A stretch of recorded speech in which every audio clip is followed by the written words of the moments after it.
Hello friends, welcome back to my channel Sona's cooking journey. இன்றைக்கி நம்ம சேனலில் என்ன ரெசிபி பார்க்க போகிறோன்னா, ஒரு வெரைட்டி ரைஸ் ரெசிபி தான். அதாவது புளியோதரை எப்படி பண்ணுறதுன்னு தான் பார்க்கலாம். இதை வந்து கோயிலெல்லாம் பிரசாதம் கொடுப்பாங்க இல்லையா, அந்த ஸ்டைலில் நம்ம வீட்டிலே எப்படி பண்ணுறதுன்னு பார்க்கலாம். அதுக்கு முன்னாடி என் சேனலுக்கு சப்ஸ்கிரைப் பண்ணாதவங்க சப்ஸ்கிரைப் பண்ணிக்கோங்க. கூட இருக்க பெல் பட்டனையும் ப்ரெஸ் பண்ணிக்கோங்க. வாங்க இப்போ நம்ம அந்த ரெசிபி எப்படி பண்ணுறதுன்னு பார்க்கலாம்.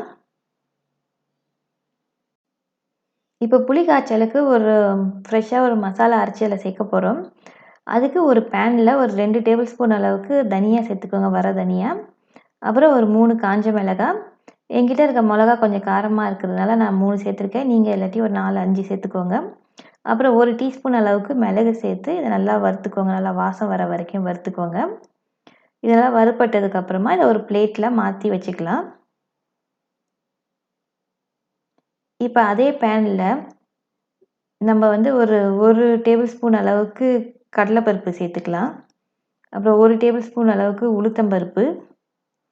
அப்புறம் 1 டீஸ்பூன் அளவுக்கு வெந்தயம். வெந்தயம் நிறைய சேர்த்திங்கன்னா கசப்பாயிடும், அதனால் கொஞ்சம் குறைச்சலாகவே சேர்த்துக்கோங்க. சேர்த்துட்டு இதையும் நல்லா வாசனை வர வரைக்கும் வறுக்கணும். கரிஞ்சிடாமல் பார்த்துக்கோங்க. இப்போ இது நல்லா வறுப்பட்டதுக்கப்புறம் இதில் வந்து நம்ம வந்து ஒரு 2 டேபிள் ஸ்பூன் அளவுக்கு எள்ளு சேர்க்க போகிறோம். எள்ளு சேர்த்து அதை வந்து நம்ம ரோஸ்ட் பண்ணிக்கலாம். எள்ளு வந்து கொஞ்சம் பொரியிற வரைக்கும் அதை வறுத்துக்கலாம். வறுத்து இதையும் அதே பிளேட்டில் நம்ம மாற்றி வச்சுக்கலாம். மாற்றி இதை கொஞ்சம் ஆற விட்டுட்டு ஒரு மிக்சி ஜாரில் போட்டு நம்ம கொரன்னு பவுடர் ஆட்டம் நுணுக்கி வச்சுக்கலாம். வாங்க இப்போ புளிக்காய்ச்சல் நம்ம எப்படி பண்ணுறதுன்னு பார்க்கலாம். இதுமாதிரி ஒரு அகலமான பாத்திரம் எடுத்துக்கோங்க. அதில் வந்து ஒரு 2 டேபிள் ஸ்பூன் அளவுக்கு நல்லெண்ணெய் சேர்த்துக்கோங்க. சேர்த்துட்டு நல்லெண்ணெய் சூடானதுக்கப்புறம் அதில் 1 டீஸ்பூன் கடுகு சேர்த்து அதை நல்லா பொரிய விடலாம். இதுக்கு வந்து நம்ம வந்து நல்லெண்ணெய் தான் யூஸ் பண்ணணும். ஏன்னா புளிக்காய்ச்சல், ஊறுகாய்லாம் வந்து நம்ம கொஞ்ச நாள் வச்சு தான் யூஸ் பண்ணுவோம். நல்லெண்ணெய் சேர்த்திங்கன்னா கொஞ்ச நாள் வீணாக போகாமல் இருக்கும். அதுக்காக தான். இப்போ பாருங்கள், கடுகு நல்லா பொரிஞ்சிட்டுது. இதில் வந்து 1 டேபிள் ஸ்பூன் அளவுக்கு கடலைப்பருப்பு சேர்த்துக்கலாம். உங்களுக்கு வேணும்னா இன்னும் கொஞ்சம் கூட சேர்த்துக்கலாம், நல்லா தான் இருக்கும். அப்புறம் 1 டீஸ்பூன் பெருங்காயத்தூள் சேர்த்துக்கோங்க. பெருங்காயத்தூள் சேர்த்து இதையும் நம்ம இப்போ நல்லா வறுத்துடலாம். கொஞ்சம் நல்லா இது வறுப்பட்டதுக்கப்புறமா நம்ம இதில் வந்து கருவேப்பிலை சேர்க்க போகிறோம். கருவேப்பிலையும் போட்டு கருவேப்பிலையும் கொஞ்சம் நம்ம வந்து வறுத்துக்கலாம். இப்போ கருவேப்பிலை நல்லா வறுப்பட்டுட்டுது. வறுப்பட்டதுக்கப்புறம் காஞ்ச மிளகாய் ஒரு 7லேருந்து 8 காஞ்ச மிளகாவை இந்த மாதிரி சின்னதாக கிள்ளி வச்சுருக்கோம். அதையும் அதில் சேர்த்துக்கலாம். சேர்த்து இதையும் நல்லா நம்ம ரோஸ்ட் பண்ணிக்கலாம். புளிக்காய்ச்சல் இந்த மிளகா சாப்பிட்டிங்கன்னா நல்லாயிருக்கும். இப்போ வந்து ஒரு 1/2 கப்பு வறுத்து தோல் நீக்கின வேர்க்கடலை சேர்த்து அதையும் நம்ம இதில் ரோஸ்ட் பண்ணிக்கலாம். இப்போ எல்லாம் ரோஸ்ட் ஆனதுக்கப்புறம் இதில் வந்து 1 டீஸ்பூன் அளவுக்கு மஞ்சத்தூள் சேர்த்துக்கோங்க. சேர்த்து அதையும் கொஞ்சம் நல்லா வதக்கிடுங்க. மஞ்சத்தூளை எண்ணெயில் வதக்குனிங்கன்னா கலர் நல்லாயிருக்கும். அப்புறம் ஒரு எலுமிச்சை சைஸ் புளி எடுத்து அதை ஊற வச்சு அதை கரைச்சி எடுத்துருக்கேன். அதையும் இப்போ அதில் சேர்த்துக்கலாம். சேர்த்து இப்போ நல்லா அதை மிக்ஸ் பண்ணி விட்டுடலாம். இப்போ இந்த புளிக்காய்ச்சலுக்கு தேவையான உப்பு சேர்த்துக்கலாம். நான் வந்து ஒரு 2 டீஸ்பூன் சேர்த்துருக்கேன் உப்பு. நீங்கள் செக் பண்ணிவிட்டு பார்த்துட்டு போட்டுக்கோங்க. இப்போ இதை நல்லா மிக்ஸ் பண்ணி விட்டுட்டு ஒரு மீடியம் ஃப்ளேமில் ஒரு 10 நிமிஷம் இதை கொதிக்க விடலாம். ஏன்னா புளியோட பச்சை வாசனை போகிற வரைக்கும் இதை கொதிக்க விடலாம். இப்போ பாருங்கள், இது நல்லா கொதிச்சிட்டுது. இது சைட்லலாம் கொஞ்சம் எண்ணெய் பிரிய ஆரம்பிக்குது. இப்போ வந்து இதை மிக்ஸ் பண்ணி விட்டுடலாம். மிக்ஸ் பண்ணி விட்டுட்டு திரும்பி வந்து இதுக்கு உப்பு செக் பண்ணிக்கோங்க. உப்பு பத்தலைன்னா உப்பு கொஞ்சம் போட்டுக்கோங்க.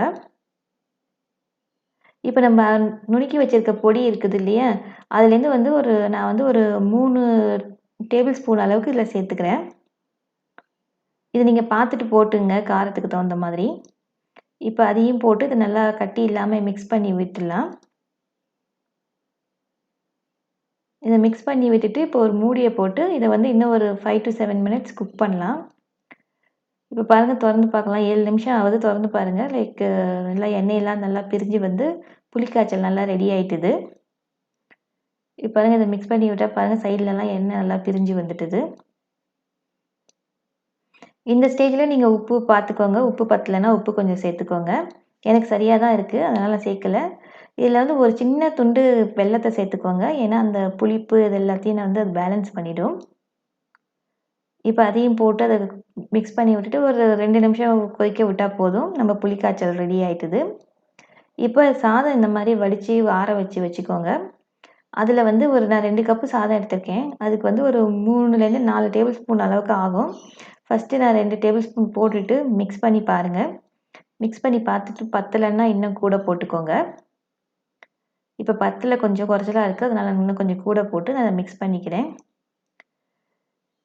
இது வந்து பேச்சுலர்ஸ்க்குலாம் ரொம்ப யூஸ்ஃபுல்லாக இருக்கும். வேலைக்கு போகிறவங்களுக்கும் இது யூஸ்ஃபுல்லாக இருக்கும். இந்த மாதிரி புளிக்காய்ச்சல் பண்ணி நீங்கள் ஃப்ரிட்ஜில் வச்சுக்கிட்டிங்கன்னா. இந்த ரெசிபியை நீங்கள் வீட்டில் ட்ரை பண்ணி பாருங்கள். ட்ரை பண்ணி பார்த்துட்டு எப்படி வந்ததுன்னு கமெண்ட்டில் சொல்லுங்கள். இந்த வீடியோ பிடிச்சிருந்தா உங்கள் ஃப்ரெண்ட்ஸுங்களுக்கெல்லாம் ஷேர் பண்ணுங்கள். இந்த வீடியோவுக்கு லைக் பண்ணுங்கள். மறந்துடாமல் என் சேனலுக்கு சப்ஸ்கிரைப் பண்ணுங்கள். கூட இருக்க பெல் பட்டனையும் ப்ரெஸ் பண்ணிக்கோங்க. நம்ம மீண்டும் இன்னும் ஒரு ரெசிபியோட இன்ட்ரெஸ்டிங்கான ரெசிபியோட சந்திப்போம். தேங்க்ஸ் ஃபார் வாட்சிங். பாய்.